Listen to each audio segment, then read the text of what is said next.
BRS పాలనలో బస్తీ దవాఖానాలు సుస్థి నయం చేసేలా పనిచేశాయన్నారు ఎమ్మెల్యే మాజీ మంత్రి హరీష్ రావు. బస్తీ ప్రజలకు ఇబ్బందులు ఉండొద్దని దేశంలోనే బస్తీ దవాఖానాలు తీసుకొచ్చామన్నారు. 134 రకాల టెస్టులు ఫ్రీగా చేశామన్నారు. హైదరాబాద్ ఓల్డ్ శేర్లింగంపల్లిలోని బస్తీ దవాఖానాను సందర్శించారు హరీష్ రావు, బీఆర్ఎస్ నేతలు.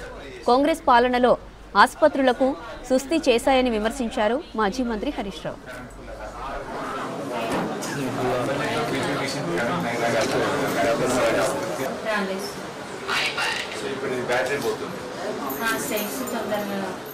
పేద ప్రజలకు బస్తీల్లో ఉండే ప్రజల్ని సుస్థి నయం చేసే విధంగా చాలా బాగా పనిచేయడం జరిగింది.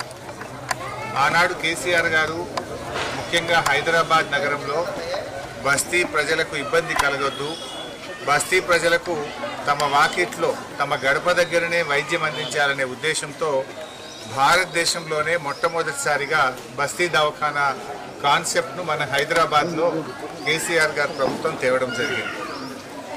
మొత్తం రాష్ట్రంలో 450 బస్తీ దవాఖానాలు పెట్టి అందులో 350 బస్తీ దవాఖానాలు హైదరాబాద్ నగరంలోనే పెట్టడం జరిగింది. ఆనాడు బస్తీ దవాఖానాల్లో 110 రకాల మందులు ఉచితంగా ఇచ్చేటువంటి ఫెసిలిటీ, 134 రకాల పరీక్షలు, వివిధ రకాల ల్యాబ్ టెస్టులన్నీ కూడా ఉచితంగా చేసి పేషెంట్స్ యొక్క మొబైల్స్కు పంపించేది.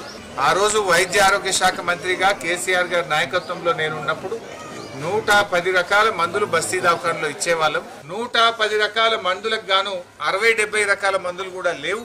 మొత్తం 110 రకాల మందులు బస్తీ దవాఖానాలకు సప్లై చేయాలి, మందులు పేదలకు అందుబాటులో పెట్టాలని డిమాండ్ చేస్తూ ఉన్నాం.